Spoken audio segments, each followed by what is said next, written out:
साल 2012 मुंबई। कभी न रुकने वाली एक माया नगरी।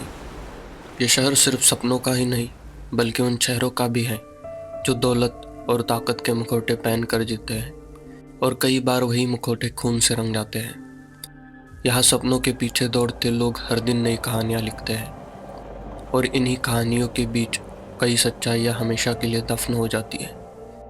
इन्हीं में से एक कहानी ऐसी थी जिसने पूरे देश को हिला कर रख दिया। एक कहानी जिसने सिर्फ अखबारों की सुर्खियां नहीं बदली बल्कि हर किसी के दिल में यह सवाल छोड़ा, क्या वाकई में ऐसा मुमकिन है। एक ऐसी कहानी जिस पर यकीन करना ही मुश्किल था। यह कहानी है शीना बोरा की, एक लड़की जो अपने ऑफिस से छुट्टी लेती है लेकिन फिर 3 साल तक अपने घर नहीं पहुंचती। ये एक ऐसा जाल था जिसमें रिश्तों का नकली नकाब और करोड़ों का खेल उलझा हुआ था। एक झूठ जो सालों तक रिश्तेदारी का चोला ओढ़े रहा, जिसने एक खूबसूरत जिंदगी को राख में बदल दिया। और जब पूरे 3 साल बाद एक ड्राइवर की गिरफ्तारी के बाद सच बाहर आता है तो पता चला कि ये सिर्फ एक गुमशुदगी नहीं थी, ये एक माँ और बेटी के खून से लिखी हुई कहानी थी। आज हम मुंबई की उसी चमकती दमकती दुनिया में कदम रखेंगे जहाँ ग्लैमर के पीछे सिर्फ अंधेरा, धोखा और खून का सच छिपा है। तो आइए शुरू करते हैं द केस ऑफ शीना बोरा 2012। इस कहानी का सबसे अहम किरदार है इंद्राणी मुखर्जी और उसी से शुरू होता है ये पेचीदा केस। एक मिडिल क्लास परिवार में पैदा हुई इंद्राणी का असली नाम पूरी बोरा था। उसका जन्म असम के गुवाहाटी में हुआ था। इंद्राणी की पढ़ाई लिखाई आम बच्चों की तरह ही शुरू हुई, लेकिन जैसे जैसे समय बीतता गया इंद्राणी की जिंदगी ने कुछ अलग रास्ता चुना। करीब 15 साल की उम्र में ही इंद्राणी की दोस्ती कोलकाता के एक युवक सिद्धार्थ दास से हुई। आगे नज़दीकियां बढ़ी तो दोनों लिव इन रिलेशन में रहने लगे। 1987 में इंद्राणी ने एक बेटी को जन्म दिया जिसका नाम था शीना। अगले साल 1988 में इंद्राणी को एक बेटा हुआ जिसका नाम था मिखाइल। उस समय इंद्राणी की उम्र काफ़ी कम थी और अचानक 2 बच्चों की जिम्मेदारी उस पर आ गई। पैसे की तंगी, रिश्तों में खींचतान और भविष्य की चिंता, ये सब हालात उसे तोड़ रहे थे। बगैर शादी के सिद्धार्थ दास और इंद्राणी तकरीबन 3 साल साथ में रहे। इसके बाद इंद्राणी ने उसे छोड़ दिया। चूंकि उनकी कभी शादी हुई ही नहीं थी तो कोई तलाक या कानूनी कार्रवाई का मामला कभी सामने नहीं आ सका। इंद्राणी अपने हाई प्रोफाइल जीने की चाहत के चलते 1990 में अपने दोनों बच्चों शीना और मिखाइल को अपने माता पिता उपेंद्र बोरा और दुर्गा रानी बोरा के पास गुवाहाटी में छोड़ खुद कोलकाता चली गई। अपनी पिछली जिंदगी, अपना परिवार, सब कुछ पीछे छोड़ इंद्राणी ने कोलकाता में एक नई शुरुआत की।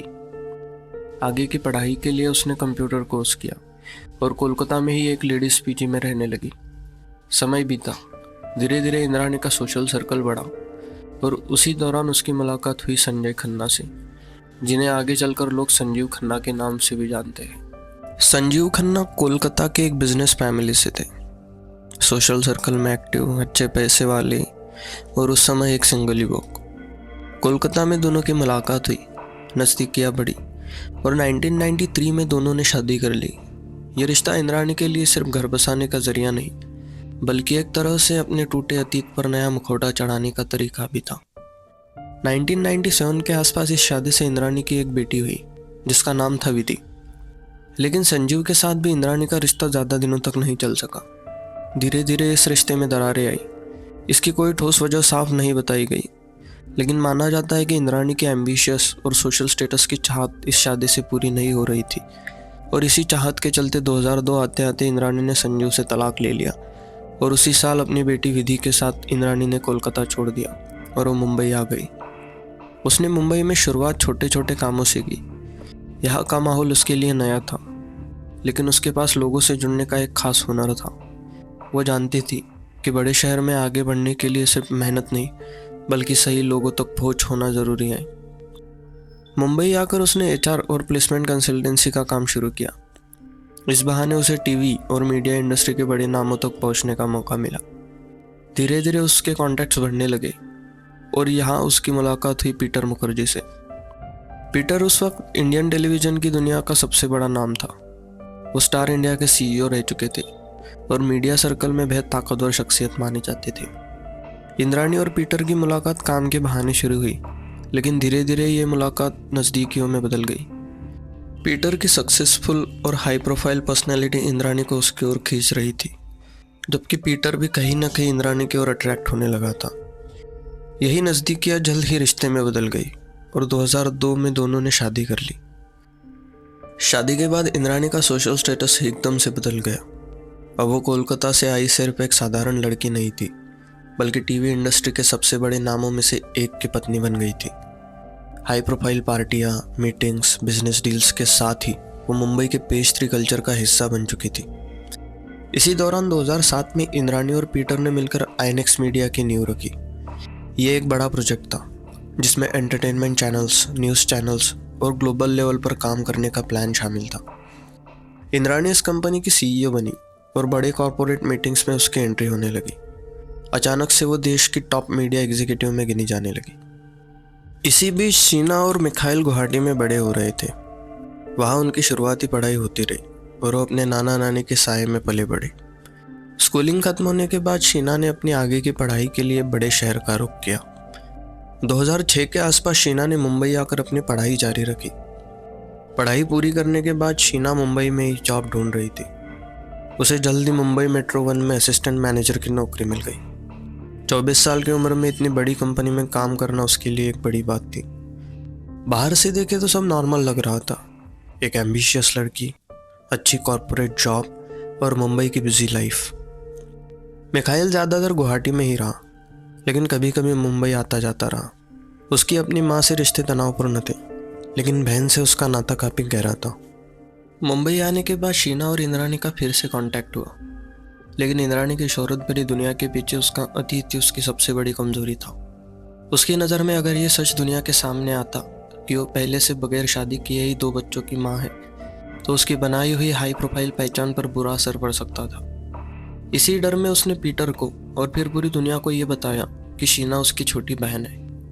यानी एक माँ ने शोहरत की खातिर अपनी ही बेटी को बहन का नकाब पहना दिया। इस सेटअप ने शीना और इंद्राणी के रिश्ते को बहुत कॉम्प्लिकेटेड बना दिया था। एक तरफ इंद्राणी के लिए वो अपनी असली बेटी थी, दूसरी तरफ दुनिया के सामने उसने उसे छोटी बहन बना दिया था। मुंबई में रहते हुए शीना को सब इंद्राणी की बहन कहकर ही जानने लगे थे। यह बात सालों तक चलती रही। घर पर विधि, जो इंद्राणी और संजीव खन्ना की बेटी थी, ये मानती रही कि शीना उसकी मासी है। इंद्राणी ने इस झूठ को इतनी सफाई से निभाया कि किसी को शक तक नहीं हुआ। लेकिन इस झूठी कहानी को बनाए रखने में दिक्कत बना एक शख्स, जिसका नाम था राहुल मुखर्जी। राहुल पीटर मुखर्जी का बेटा था। इंद्राणी के अलावा पीटर की पहले भी एक शादी हो चुकी थी। इस तरह वो इंद्राणी का सौतेला बेटा था। राहुल और शीना एक ही परिवार के दायरे में थे। पार्टियों में मिलना, घर की मुलाकातें, फैमिली मीटिंग्स में आमना सामना, इन सब के चलते धीरे धीरे दोनों के बीच दोस्ती बढ़ी और 2008 आते आते ये दोस्ती प्यार में बदल गई। दोनों ने साथ रहना शुरू कर दिया। छोटा सा रेंटेड फ्लैट, नौकरी की भागदौड़, शाम की कॉफ़ी और छुट्टियों की छोटी सी आउटिंग। उनकी ज़िंदगी आम कपल जैसी थी, लेकिन इस आम से रिश्ते का असर इंद्राणी की पूरी नकली पहचान पर पड़ सकता था। अगर राहुल और शीना का रिश्ता आगे बढ़ता, शादी तक जाता, तो सच सामने आ सकता था कि शीना उसकी बहन नहीं, उसकी बेटी है। और अगर ये खुलासा होता तो सालों से सबको बताया गया झूठ, इंद्राणी की हाई प्रोफाइल इमेज, सब कुछ एक पल में ख़त्म हो सकता था। इसलिए इंद्राणी इस रिश्ते के खिलाफ थी। वो चाहती थी कि शीना राहुल से दूरी बनाए। कई बार इस बात को लेकर घर में झगड़े हुए। राहुल ने कई बार कोशिश की कि इंद्राणी और पीटर मान जाए, लेकिन दोनों का रवैया ठंडा रहा। काफ़ी हद तक पीटर को भी यह रिश्ता पसंद नहीं था। 2008 से 2012 तक का समय ऐसा था जब एक तरफ शीना और राहुल का रिश्ता मजबूत होता जा रहा था और दूसरी तरफ इंद्राणी का डर और गुस्सा भी बढ़ता जा रहा था। शीना अपनी शर्तों पर जीना चाहती थी। वो चाहती थी कि उसे राहुल के साथ रहने की आज़ादी मिले और पैसों को लेकर भी उसकी माँ से बहस होती थी। शीना चाहती थी कि उसे खुद का एक घर मिले। शीना ने इंद्राणी से बांद्रा में 3 BHK फ्लैट की मांग की थी। उसका मानना था कि इंद्राणी और पीटर के पास बहुत पैसा है, तो ऐसे में उसकी माँ को उसकी मदद करनी चाहिए। दूसरी तरफ इंद्राणी को लगता था कि शीना उसका सच पीटर के सामने उजागर कर देगी। यह डर उसके दिमाग में हर दिन गहरा होता गया। 2012 आते आते इंद्राणी का डर चरम पर था। शीना राहुल का रिश्ता मजबूत होता जा रहा था। शीना अब खुलकर पैसे, फ्लैट और अपने हक को लेकर माँ से सवाल जवाब करने लगी थी।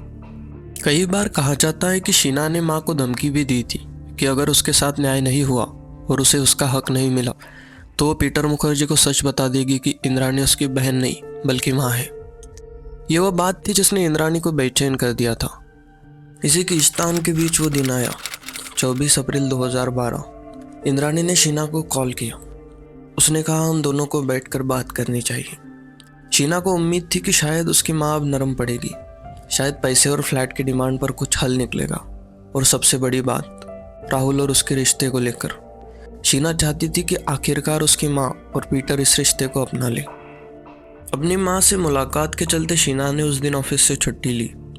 यह मुलाकात अचानक फिक्स हुई थी और इंद्राणी ने उसे शाम को मिलने बुलाया था। राहुल उस समय शीना के साथ ही था, लेकिन माँ बेटी के बीच मीटिंग प्राइवेट होनी थी।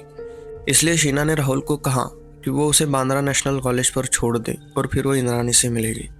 राहुल ने थोड़ी झिझक के साथ हामी भरी। उसके दिमाग में शक था, लेकिन वो सोच रहा था कि माँ बेटी आमने सामने बैठकर बात करेंगे तो शायद हालात सुधर जाए। उसने तय किए मुताबिक शीना को बांद्रा नेशनल कॉलेज के पास छोड़कर वो वहाँ से चला गया। रात बीती। अगली सुबह जब शीना वापस नहीं लौटी तो राहुल ने उसके फ़ोन पर कॉल किया, लेकिन फ़ोन बंद था।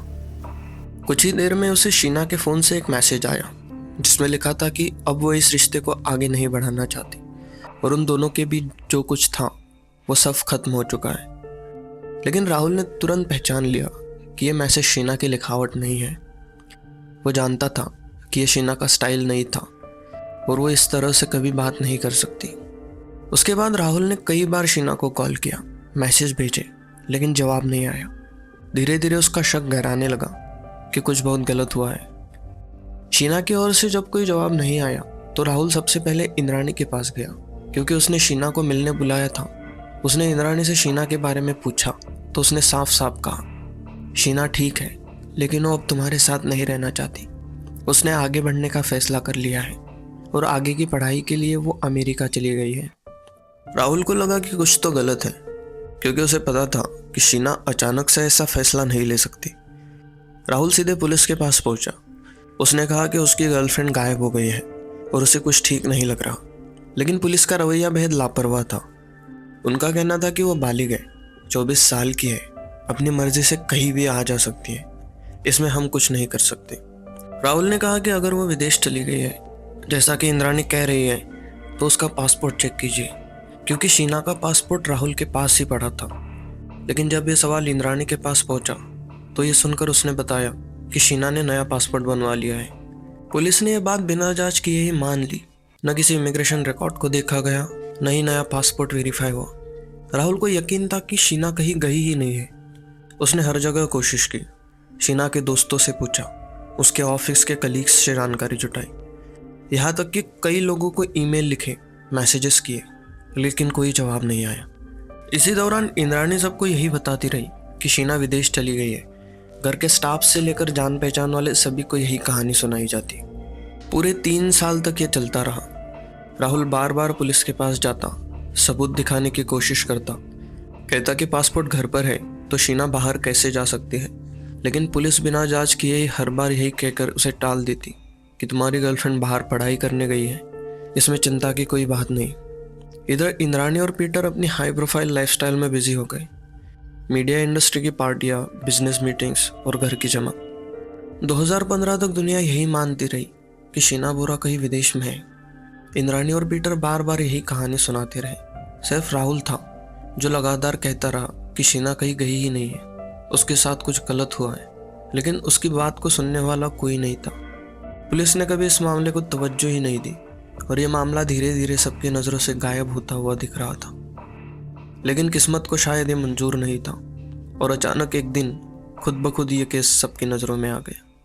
21 अगस्त 2015 की शाम मुंबई पुलिस की एक टीम ने सांताक्रूज इलाके से एक शख्स को गिरफ्तार किया। उसका नाम था श्यामवर पिंटू राय। यह आदमी कभी इंद्राणी मुखर्जी का ड्राइवर हुआ करता था। गिरफ्तारी का कारण शीना का कोई सुराग नहीं था, बल्कि उसके पास से एक गैरकानूनी रिवॉल्वर मिला था। पुलिस उसे थाने ले गई। शुरुआती पूछताछ हुई। यह एक आम केस था, लेकिन श्यामवर की घबराई हुई हालत देखकर अफसरों को लगा कि वो कुछ छुपा रहा है। इसी पूछताछ के दौरान श्यामवर ने खुद ही एक खुलासा किया। उसने वो सच उगला जिसने पुलिस के पैरों तले जमीन खिसका दी। शामवर ने पुलिस को बताया कि उसने 3 साल पहले 2012 में एक लड़की की हत्या में हिस्सा लिया था और उस लड़की का नाम था शीना बोरा। उसने कहा कि उसकी मालकिन इंद्राणी मुखर्जी और उनके एक्स हस्बैंड संजीव खन्ना ने मिलकर उसे मारने की साजिश की थी। 3 साल से जो कहानी एक गुमशुदगी के नाम पर दबाई जा रही थी, उसका सच अचानक एक ड्राइवर की जुबान से बाहर आ गया। शामवर राय ने पुलिस को यह बयान दिया कि 23 अप्रैल 2012 को इंद्राणी मुखर्जी उसे लेकर रायगढ़ के पेन इलाके में गई थी, जहां उसने पहले से एक सुनसान जगह देखी थी ताकि मर्डर के बाद बॉडी वहीं जलाकर छोड़ी जा सके। उसी दिन उसने एक ओपेल कोसा कार भी किराए पर ली थी। अगले दिन यानी 24 अप्रैल की सुबह इंद्राणी का एक्स हस्बैंड संजीव खन्ना कोलकाता से मुंबई आया और वर्ली वाले होटल हिलटॉप में रुका। शाम को लगभग 6 बजे इंद्राणी ने अपनी बेटी शीना को मिलने के लिए बुलाया। राहुल मुखर्जी ने शीना को बांद्रा के नेशनल कॉलेज के पास छोड़ा, जहां पहले से कार में इंद्राणी, शामवर और संजय मौजूद थे। इंद्राणी ने शीना को कार में बिठाया। कार के आगे की सीट पर शामवर ड्राइव कर रहा था और उसके पास में इंद्राणी बैठी थी, जबकि पीछे की सीट पर शीना और उसके बगल में संजीव खन्ना था। शामवर के मुताबिक कार को एक सुनसान गली में ले जाया गया, जहां अचानक संजीव खन्ना ने शीना का गला दबाना शुरू किया। इंद्राणी ने भी पीछे मुड़कर उसकी मदद की और थोड़ी देर तड़पने के बाद शीना ने दम तोड़ दिया। बॉडी को तुरंत इंद्राणी के वर्ली वाले घर ले जाया गया और वहां उसे एक बड़े बैग में डालकर कार की डिक्की में रख दिया गया। रास्ते में पुलिस की चेकिंग से बचने के लिए बॉडी को बैग से निकालकर बीच वाली सीट पर बैठाकर ये दिखाया गया कि शीना बस सो रही है। अगले दिन यानी 25 अप्रैल की सुबह वो तीनों रायगढ़ जिले के गागोड़े गांव के एक जंगल में पहुंचे। वहां बैग से शीना की बॉडी निकाली गई, उस पर पेट्रोल डाला गया और आग लगाकर जला दिया गया। इसके बाद इंद्राणी ने शीना के फ़ोन से राहुल को एक मैसेज भेजा, जिसमें लिखा था कि अब उसका रिश्ता राहुल के साथ खत्म हो चुका है। शामवर राय के इकबालिया जुर्म के बाद पुलिस ने तुरंत एक टीम बनाई और उसे साथ लेकर मौके पर गई। यह जगह मुंबई से करीब 80 किलोमीटर दूर बेहद सुनसान और घने जंगलों के बीच थी। शामवर ने बिल्कुल सटीक रास्ता दिखाया और उस जगह पर इशारा किया जहां 3 साल पहले उसने इंद्राणी और संजीव खन्ना के साथ मिलकर शीना की लाश को पेट्रोल डालकर आग लगाई थी। पुलिस ने वहां खुदाई की और जमीन से जली हुई हड्डियों के टुकड़े, एक खोपड़ी का हिस्सा और दांत बरामद किए। उस जगह पर मिट्टी भी डली हुई थी, जिससे यह साफ दिख रहा था कि किसी को वहां जलाया गया था। बरामद किए गए अवशेषों को फॉरेंसिक जांच के लिए भेजा गया। शुरू में दांतों से डीएनए निकालने की कोशिश नाकाम रही, लेकिन फीमर यानी जांघ की हड्डी से डीएनए सैंपल लिया गया और उसे इंद्राणी के डीएनए से मिलाया गया तो सीधा मैच मिला, यानी बरामद हड्डियां इंद्राणी की बेटी शीना की ही थी। यह वो सबूत था जिसने पहली बार यह साबित किया कि शामवर की कहानी झूठी नहीं थी और शीना बोरा वाकई उसी जंगल में जलाई गई थी। शामवर के कबूलनामे और रायगढ़ से बरामद हड्डियों की शुरुआती फॉरेंसिक रिपोर्ट आने के बाद अब मुंबई पुलिस के पास इंद्राणी मुखर्जी के खिलाफ कुछ ठोस था। 25 अगस्त 2015 की सुबह मुंबई पुलिस ने इंद्राणी को उसके वर्ली वाले घर से गिरफ्तार कर लिया। यह वही घर था जहां 2012 में शीना की लाश को एक बैग में भरकर कार की डिक्की में डाला गया था। गिरफ्तारी के समय इंद्राणी के चेहरे पर हैरानी और गुस्सा दोनों झलक रहे थे। उसने पुलिस से बार बार यही कहा कि शीना अभी भी जिंदा है और विदेश में रह रही है। इसके बावजूद पुलिस ने आईपीसी की धारा 302 मर्डर, 201 सबूत मिटाना, 363 किडनैपिंग और 120B क्रिमिनल कॉन्स्पिरेसी के तहत केस दर्ज करके उसे सीधे हिरासत में ले लिया। इस गिरफ्तारी ने पूरे देश का ध्यान इस केस की ओर खींच लिया। मीडिया चैनलों पर अलग अलग हेडलाइंस चल रही थी। इसके बाद इंद्राणी को पुलिस रिमांड पर भेजा गया और पूछताछ शुरू हुई, जहां वो लगातार यही कहानी दोहराती रही कि शीना अमेरिका गई है। लेकिन डीएनए रिपोर्ट और ड्राइवर शामवर का बयान उसकी हर बात को झूठा साबित कर रहा था। इंद्राणी की गिरफ्तारी के अगले ही दिन 26 अगस्त 2015 को मुंबई पुलिस की एक टीम कोलकाता पहुंची। उनका टारगेट था संजीव खन्ना, जो इंद्राणी का दूसरा पति और विधि मुखर्जी का पिता था।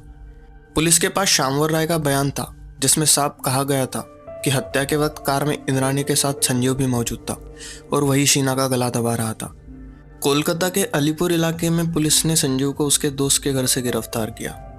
शुरुआती पूछताछ में उसने सब कुछ नकार दिया, लेकिन पुलिस की सख्ती के बाद उसने ये कबूल किया कि वो 24 अप्रैल 2012 को मुंबई गया था और इंद्राणी से भी मिला था।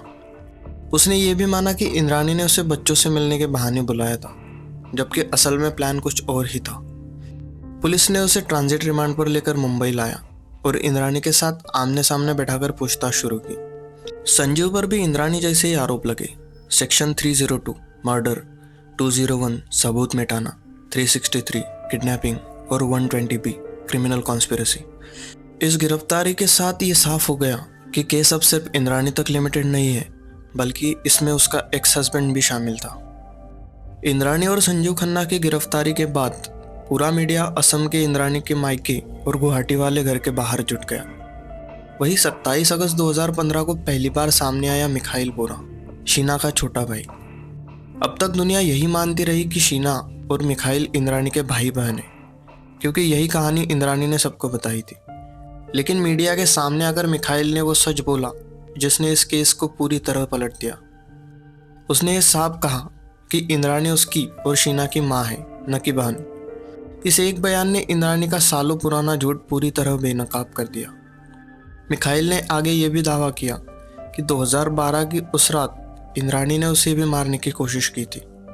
उसके मुताबिक उसे ड्रिंक में कुछ मिलाकर पिलाया गया था, लेकिन वो किसी तरह बच निकला। हालांकि बाद में उसके कॉल रिकॉर्ड सामने आने पर इस दावे पर शक भी जताया गया। फिर भी उस दिन मिखाइल का सामने आना इस केस की सबसे बड़ी कड़ियों में से एक साबित हुआ, क्योंकि इससे पुलिस और जनता दोनों को यकीन हो गया कि मामला सिर्फ एक गुमशुदगी का नहीं, बल्कि माँ बेटी के रिश्ते से जुड़ा एक गहरा और खतरनाक राज है। इंद्राणी और संजू की गिरफ्तारी के बाद सभी की निगाहें उसके पति और मीडिया इंडस्ट्री के बड़े नाम पीटर मुखर्जी पर टिक गई। लेकिन पुलिस ने उसे तुरंत नहीं पकड़ा। वजह साफ थी, शामवर राय के बयान में पीटर का सीधा नाम नहीं था। उस बयान में सिर्फ इतना साफ था कि कार में इंद्राणी और संजीव ने मिलकर शीना का गला दबाया और शामवर ने लाश ठिकाने लगाई। पीटर का रोल उस वक्त तक सिर्फ इतना सामने आया कि वो राहुल और शीना के रिश्ते के खिलाफ था, लेकिन ये अनबन गिरफ्तारी के लिए काफ़ी नहीं थी। इस बीच मीडिया और जनता का दबाव लगातार बढ़ रहा था। सवाल उठ रहे थे कि 2012 में रायगढ़ में जब लाश मिली थी तो पुलिस ने उसे अनआइडेंटिफाइड क्यों कहकर केस बंद कर दिया, और 3 साल तक मुंबई पुलिस ने राहुल की शिकायतों और शक को क्यों सीरियसली नहीं लिया। यही वजह थी कि सितंबर 2015 में महाराष्ट्र सरकार ने केस सीबीआई को सौंप दिया। इसके पीछे 3 बड़ी वजह थी। पहला, ये मामला मीडिया और समाज में इतना हाई प्रोफाइल बन चुका था कि लोकल पुलिस के इन्वेस्टिगेशन पर शक होने लगा था। दूसरा, इसमें फॉरेन बैंक अकाउंट्स और करोड़ों रुपयों के ट्रांसफ़र का भी एक एंगल था जिसे सिर्फ सेंट्रल एजेंसी ही ट्रैक कर सकती थी। और तीसरा, पॉलिटिकल दबाव था कि केस की इन्वेस्टिगेशन एक निष्पक्ष एजेंसी करे। सीबीआई ने केस अपने हाथ में लेने के बाद नई एफआईआर दर्ज की और सबूतों को दोबारा जोड़ना शुरू किया। कॉल रिकॉर्डिंग्स और ईमेल की जांच में सामने आया कि हत्या की रात इंद्राणी लगातार पीटर से फ़ोन पर बात कर रही थी और रायगढ़ में लाश जलाने के दौरान भी कांटेक्ट में थी। इतना ही नहीं, सीबीआई को सबूत मिले कि आईएनएक्स मीडिया से साइफन किए गए करोड़ों रुपए सिंगापुर के अकाउंट में ट्रांसफ़र किए गए थे और वो अकाउंट शीना के नाम से खोला गया था। आरोप था कि ये पूरा खेल इंद्राणी और पीटर दोनों ने मिलकर किया ताकि पैसे उनके कंट्रोल में रहे। अगर शीना और राहुल की शादी होती तो ये सच बाहर आ सकता था और शीना सीधे इस पैसे पर दावा कर सकती थी।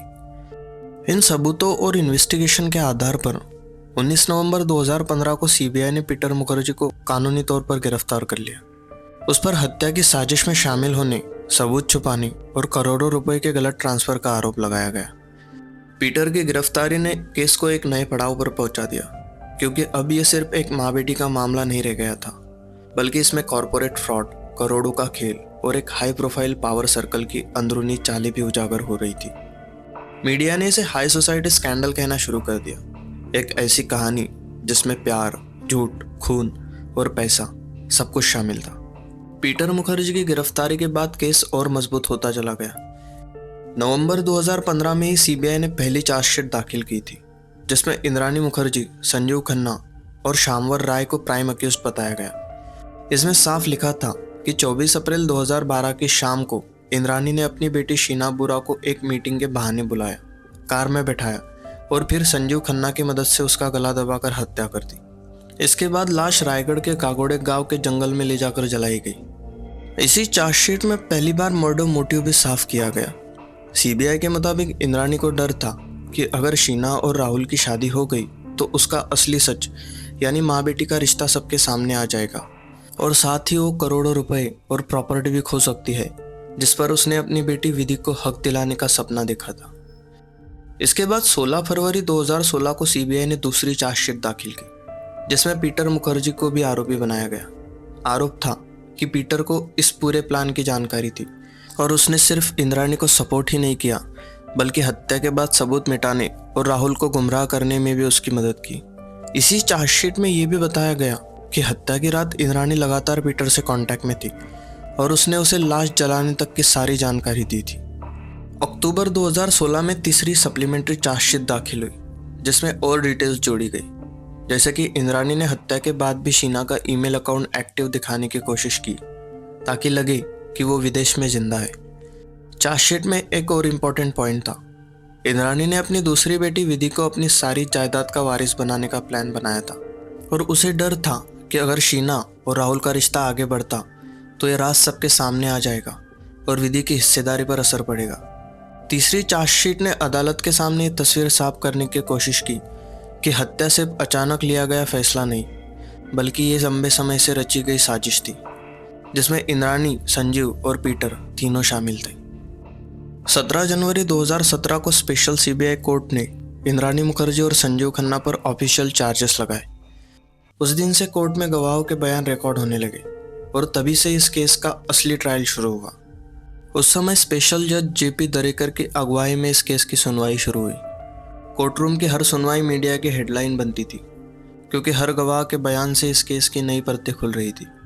सबसे पहले गवाही दी राहुल मुखर्जी ने। उसने डिटेल में बताया कि 24 अप्रैल 2012 को उसने आखिरी बार शीना को जिंदा देखा था। उसने ये भी कहा कि कैसे उसने बार बार पुलिस को गुमशुदगी की रिपोर्ट दर्ज करने के लिए कहा लेकिन पुलिस ने हर बार उसकी बात को टाल दिया। राहुल ने कोर्ट में वो कॉल रिकॉर्डिंग्स भी दी जिसमें इंद्राणी उसे समझाने की कोशिश कर रही थी कि शीना विदेश में है, लेकिन राहुल बार बार सवाल करता रहा, अगर वो सच में जिंदा है तो उसके होने का सबूत कहाँ है। इसके बाद गवाह बनी शीना की दोस्त संजना फुकन। उन्होंने बताया कि शीना चाहती थी कि वो राहुल के साथ रहे लेकिन इंद्राणी इसके खिलाफ थी। उसी दौरान इंद्राणी की बेटी विधि का भी नाम सामने आया। चार्जशीट में कहा गया था कि इंद्राणी चाहती थी विधि ही उसकी सारी प्रॉपर्टी की वारिस बने। बाद में विधि भी कोर्ट में गवाह बनी। विधि ने अपनी गवाही में कहा कि सीबीआई ने उसके नाम से जो कुछ लिखा है उसमें बहुत कुछ फोर्ज्ड और फैब्रिकेटेड है। इस उलझन ने इस केस को और पेचीदा बना दिया। इसके अलावा कई पुलिस ऑफिसर्स, फॉरेंसिक एक्सपर्ट्स और रिलेटिव्स भी गवाह बने। 2017 से 2019 तक ट्रायल चलता रहा लेकिन बार बार तारीखें आगे बढ़ने और केस की उलझनों की वजह से सुनवाई बहुत धीमे रफ्तार से आगे बढ़ी। आखिरकार फरवरी 2020 में बॉम्बे हाई कोर्ट ने पीटर मुखर्जी को जमानत दे दी। कोर्ट ने कहा कि उसके खिलाफ कोई सीधा सबूत नहीं है और वो पहले से ही लगभग 5 साल से जेल में बंद है। साथ ही अदालत ने यह भी माना कि ट्रायल जिस तरह चल रहा है उसे जल्द खत्म करना काफ़ी मुश्किल है। पीटर को जमानत मिलने के बाद सबकी नज़रें इंद्राणी पर थी। इंद्राणी पहले ही अगस्त 2015 से जेल में थी और बार बार बेल की अर्जी डाल रही थी, लेकिन हर बार निचली अदालत और हाईकोर्ट ने यह कहकर मना कर दिया कि वो केस की मास्टरमाइंड है और अगर वो बाहर आती है तो गवाहों पर असर डाल सकती है। दूसरी तरफ ट्रायल बहुत धीरे चल रहा था। करीब 237 गवाह लिस्टेड थे लेकिन 2021 तक मुश्किल से 60 गवाही पेश हो पाए। कोविड की वजह से भी कोर्ट की सुनवाई महीनों तक रुकती रही। इसी बीच इंद्राणी ने 2021 में एक नया दावा किया। उसने कहा कि शीना बोरा अभी भी जिंदा है। उसने कोर्ट में कहा कि उसे जेल में रहते हुए किसी ने बताया कि शीना को नॉर्थ ईस्ट में कहीं देखा गया है, लेकिन इस दावे पर कोई सबूत पेश नहीं किया गया और इसे ज़्यादातर लोगों ने डिफेंस की चाल माना। लेकिन आगे चलकर 18 मई 2022 को सुप्रीम कोर्ट ने इंद्राणी को जमानत दे दी। जजों ने कहा कि वो पहले से ही करीब 7 साल से जेल में रह चुकी है और ट्रायल खत्म होने में अभी और वक्त लगेगा। कोर्ट ने साफ कहा 6 साल से ज़्यादा कैद बहुत लंबा वक्त है, इसलिए उसे जमानत दी गई, उसी शर्तों पर जैसे पीटर को दी गई थी, जैसे पासपोर्ट जमा करना और विदेश न जाना। उसी साल संजीव खन्ना को भी जमानत मिली क्योंकि वो अगस्त 2015 से 7 साल जेल में रह चुका था। इस फैसले के बाद पहली बार तीनों बड़े आरोपी इंद्राणी, पीटर और संजू जेल से बाहर थे। लेकिन केस अभी भी चल रहा था। 2023 में इंद्राणी मुखर्जी ने अपनी जेल की जिंदगी और केस को लेकर एक किताब लिखी जिसका नाम था अनब्रोकन। इस किताब में उसने खुद को बेगुनाह बताया और ये तक कहा कि शीना बोरा जिंदा हो सकती है। इसके बाद 2024 में नेटफ्लिक्स ने 4 एपिसोड की documentary the Indrani Mukherjee story buried truth release की, जिसने पूरे देश का ध्यान फिर से इस केस पर खींच लिया। इसमें इंद्राणी को भी कैमरे पर आकर अपनी कहानी कहने का मौका मिला, जिससे बहस छिड़ गई कि क्या किसी आरोपी को चल रहे ट्रायल के दौरान पब्लिक में अपना पक्ष रखने की इजाज़त मिलनी चाहिए। इसी दौरान एक और बड़ा विवाद खड़ा हुआ। सीबीआई ने कोर्ट को बताया कि शीना के कंकाल के टुकड़े जो 2012 में रायगढ़ से मिले थे अब गायब है और रिकॉर्ड में नहीं मिल रहे। बाद में जुलाई 2024 में एजेंसी ने सफाई दी कि हड्डियां उनके स्टोर रूम में पाई गई, लेकिन उन्हें चार्जशीट में सबूतों के तौर पर शामिल नहीं किया जाएगा। इससे इंद्राणी को और ताकत मिली कि सबूतों के साथ छेड़छाड़ हुई है।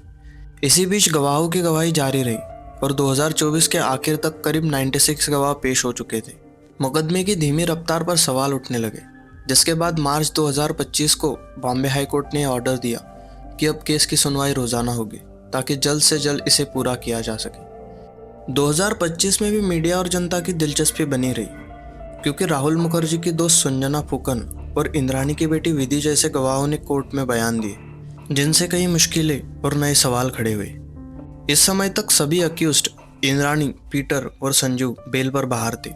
ट्रायल जारी था और अदालत ने साफ कहा कि अगले 1 साल में केस को निपटाने की कोशिश की जाएगी। 2026 पास आते आते शीना बोरा हत्या केस अब भी अधूरा है। मुंबई की स्पेशल सीबीआई कोर्ट में रोजाना सुनवाई हो रही है, लेकिन विटनेसेस काफ़ी ज़्यादा है और कई अहम गवाहों की गवाही अब भी बाकी है। अब तक करीब 90 से ज़्यादा गवाहों के बयान रिकॉर्ड हो चुके हैं, लेकिन अभी भी 100 से ज़्यादा गवाह पेश होने बाकी हैं। कोर्ट ने साफ कहा है कि इस केस को जितना जल्दी हो सके खत्म करना ज़रूरी है, वरना आरोपी लंबे समय तक बिना सज़ा के बाहर रहते रहेंगे। इसी बीच कई ऐसे सवाल हैं जिनका जवाब अब तक साफ नहीं हुआ। सबसे बड़ा सवाल यह है कि हत्या का असली मकसद क्या था। क्या ये सिर्फ राहुल और शीना के रिश्ते को छुपाने के लिए किया गया था, या इसके पीछे करोड़ों रुपयों और प्रॉपर्टी का खेल भी था। एक और उलझन ये भी है कि पीटर मुखर्जी की भागीदारी कितनी गहरी थी। सीबीआई कहती है कि उसे हत्या के प्लान की जानकारी थी और उसने इंद्राणी को सपोर्ट किया, लेकिन उसके खिलाफ कोई सीधा सबूत कोर्ट में अब तक पेश नहीं हो पाया। इसी तरह मिखाइल बोरा और विधि मुखर्जी जैसे गवाहों की बातें भी केस को और पेचीदा बना देती है। मिखाइल ने दावा किया था कि इंद्राणी ने उसे भी मारने की कोशिश की थी, लेकिन उसके कॉल रिकॉर्ड्स इस बयान से मेल नहीं खाते। विधि ने कोर्ट में कहा कि सीबीआई ने उसके नाम से झूठे बयान लिखे थे। वहीं राहुल मुखर्जी लगातार अपनी गवाही में यही बताता रहा कि शीना की गुमशुदगी को लेकर पुलिस ने उसकी शिकायतें नज़रअंदाज की, लेकिन बचाव पक्ष ने उसे भी सवालों के घेरे में खड़ा कर दिया। उन्होंने कहा कि अगर वो इतना ही परेशान था तो उसने लीगल मदद क्यों नहीं ली। सबसे बड़ा विवाद शीना की हड्डियों को लेकर है। पहले कहा गया कि हड्डियां गायब हो गई है, फिर सीबीआई ने कहा कि वो उनके स्टोर रूम में पड़ी थी, लेकिन उन्हें सबूतों के तौर पर अब इस्तेमाल नहीं किया जाएगा। इससे शक और गहराता है कि इनिशियल इन्वेस्टिगेशन में कितनी लापरवाही हुई। आज 2025 में केस की हालत यह है कि तीनों आरोपी इंद्राणी, पीटर और संजू बेल पर बाहर है। श्यामवर राय सरकारी गवाह है, उसकी गवाही पर केस टिका है, लेकिन आखिरी नतीजा अब भी दूर है। जनता और मीडिया अब भी इस केस को हाई सोसाइटी स्कैंडल कहते हैं और हर सुनवाई के साथ नए नए एंगल सामने आते हैं। साल 2012 में शुरू हुई यह कहानी 2025 खत्म होते होते भी अधूरी है। मुंबई की चमक दमक के पीछे छुपा यह सच इतना डरावना है कि सुनकर हर किसी के मन में बस एक ही सवाल उठता है, एक माँ अपनी ही बेटी को कैसे मार सकती है? और अगर ऐसा हुआ तो क्या वजह सिर्फ एक रिश्ते का विरोध था, या फिर करोड़ों का खेल भी इसमें शामिल था? शुरू के 3 साल तक यह केस दबा रहा और किसी को अंदाजा भी नहीं था कि एक लड़की जो अपने ऑफिस से छुट्टी लेकर बाहर निकली थी वो अब कभी वापस नहीं लौटेगी। फिर एक ड्राइवर की गिरफ्तारी ने एक ऐसा राज खोला कि पूरे देश की नज़रें इस केस पर टिक गई। वो झूठ जिसे इंद्राणी ने सालों तक सच की तरह सबको दिखाया था, आखिरकार टूट गया। पुलिस की शुरुआती लापरवाही, करोड़ों रुपए के ट्रांसफ़र, सिंगापुर के अकाउंट्स, रिश्तों का झूठा नकाब और गवाहों के उलझे हुए बयान, सब मिलकर इस केस को भारत की एक बड़ी क्राइम मिस्ट्री बना देते हैं। और सबसे अहम बात यह है कि लगभग 14 साल बाद भी अदालत अब तक ये साबित नहीं कर पाई कि सच क्या है। आज इंद्राणी, पीटर और संजू बेल पर बाहर है। शामवर राय, जिसने खुद कबूल किया कि वो इस हत्या में शामिल था, सरकारी गवाह बना हुआ है। गवाहों की लंबी कतार अभी भी बाकी है और कोर्ट रोजाना सुनवाई करने का आदेश दे चुका है, लेकिन कब तक यह मुकदमा चलेगा इसका जवाब किसी के पास नहीं है। शीना बोरा का केस सिर्फ एक हत्या की कहानी नहीं है, यह कहानी है शोहरत और झूठ के उस जाल की जिसमें एक पूरी जिंदगी दफन हो गई। यह कहानी है उस सिस्टम की जो 3 साल तक एक लड़की की गुमशुदगी को सीरियसली नहीं ले पाए, और यह कहानी है उस सवाल की जिसका जवाब शायद आज भी अधूरा है। क्या सच कभी सामने आएगा या एक केस हमेशा के लिए एक मिस्ट्री बना रहेगा? मुंबई की वो रात जब शीना बोरा अपनी माँ से मिलने निकली थी आज भी रहस्य बनी हुई है। अदालतों में फाइलें पलटती हैं, गवाह आते जाते हैं, सबूतों पर बहस होती है, लेकिन जवाब नहीं मिलता। मेन अक्यूज जेल से बाहर है, जैसे कुछ हुआ ही ना हो, और वो लड़की जिसकी ज़िंदगी राख में बदल दी गई, उसकी कहानी अब भी अधूरी है। सोचिए, अगर 3 साल तक किसी का मर्डर छुपा रह सकता है, अगर एक माँ अपनी बेटी को बहन बनाकर दुनिया को धोखा दे सकती है, अगर करोड़ों का खेल इंसानियत से बड़ा हो सकता है, तो हम किस शहर में, किस समाज में जी रहे हैं? शीना बोरा मर्डर केस आज भी इस बात की याद दिलाता है कि चमकती हुई लाइट्स और बड़े बड़े नामों के पीछे कितने अंधेरे छुपे होते हैं। और शायद ये इस केस की सबसे डरावनी बात है। सज़ा अभी भी बाकी है, सच अभी अधूरा है, और शायद हमेशा अधूरा ही रहेगा। मेरा नाम है केपी, और ऐसी ही सच्ची कहानियों के लिए जुड़े रहिए। अगले केस में फिर मुलाकात होगी। तब तक अपना और अपनों का ख्याल रखिए। Thank you.